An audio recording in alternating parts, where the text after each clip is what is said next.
Sonko Edeba Ayubusi, a young one Casa Modishare, very good, and I just a matter, Celia Cordieba, and a Macobua, and semi be anona, maybe ever do a tearful. Now, Monsuma who said, a year my Ghana ha, is the air core, a bandit I am my assemblia. Now, you bought a pinchy and semi mudia, just a Bank of Ghana, and I just say, or the announcement to be a bit to Jamaica only. Yomura and Semina Yonkoti said ye in Semni, a sea a TNB. Bank of Ghana Governor Dr. Johnson Isiema has maintained that checking what he described as stubborn inflation remains a major priority. The governor highlighted these concerns at the monetary policy meeting today, which was begun to review developments in the economy. George Yafe tells us more. Speaking at the opening of the Monetary Policy Committee meeting, Bank of Ghana Governor Dr. Johnson Isiema expressed concern about the pace of inflation rate reduction, arguing that this puts some pressure on them to act quickly to correct the situation. While inflation is easing, I'm sure you have gone through your blue books, it remains uncomfortably high, and I must emphasize the word uncomfortably. Remains high at over 23%, and progress has been slow, particularly on a month-on-month basis. For instance, structural drivers of food inflation remain persistent. The governor also had some good news, especially for those that were worried that Ghana may not pass this fourth IMF program review. The external environment, colleagues, is another area which, though currently supportive, is becoming increasingly volatile. We've seen a strong trade surplus, and we've seen some solid reserve buildup, as the data in the Blue Book will show, and these on the back of gold exports and remittance flows. But colleagues, we also see a possible escalation in global tariff wars. We also see rising geopolitical tensions, and we see a weakening in Chinese demand, which could shift the dynamics. These global factors could also have spillover effects on inflation going forward, capital flows, and could also affect exchange rate stability going forward. Domestically, colleagues, the 2024 fiscal outing, as you've seen in the data, has been expansionary, with the deficit exceeding program targets. We have seen encouraging signs of consolidation for the first 2 months in 2025. But even with that, questions remain as to whether current measures are adequate to anchor expectations and or satisfy upcoming IMF program reviews.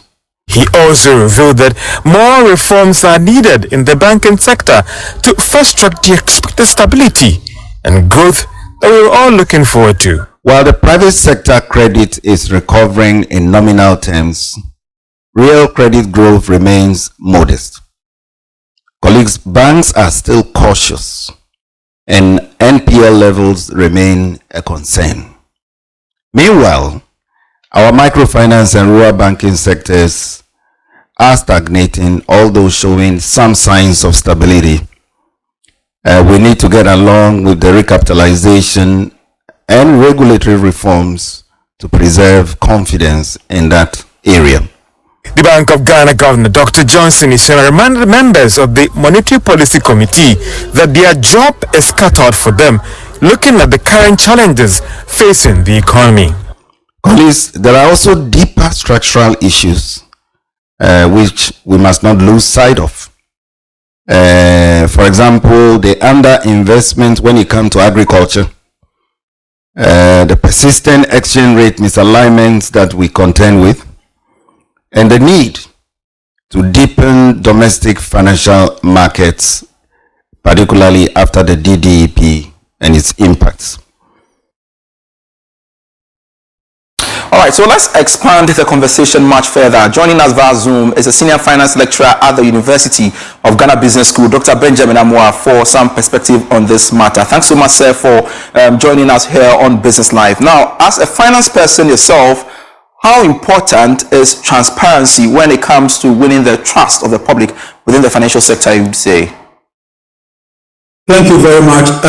It is very important that market players, especially financial markets, are transparent because the market rides on the back of confidence. And one major measure of confidence, or one trigger of confidence, is transparency. So if going forward we are going to have some insight into some of the discussions that goes on in influencing MPC rate, I believe it will help the market and it will help in taking decisions when it comes to market participants and what they seek to do with their funds on the market. So transparency is very, very important on the financial market. Is that to suggest that you buy in when he talks about minutes and of course of meetings and how members vote on the policy rate is made public?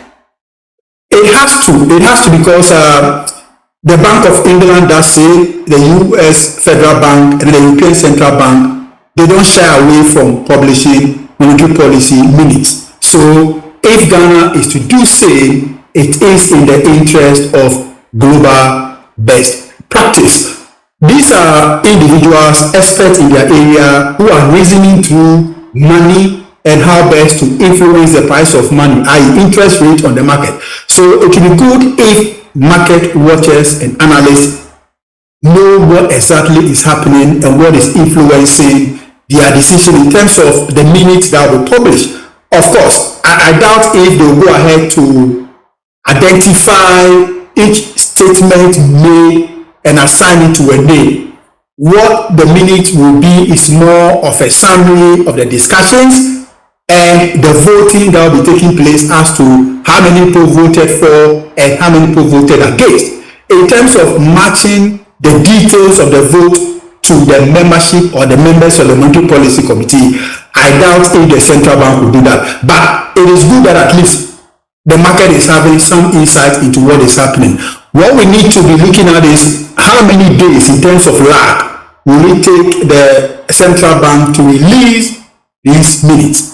Are we going to work within the traditional window of, let's say, maximum 3 weeks to release the minute? Because if it goes beyond 3 weeks, the information becomes stale and it's most likely the market will have reacted already. So the minute must be timely enough so that the public can also take decisions based on it. And I was about asking that. So would you say the market is ready for that move?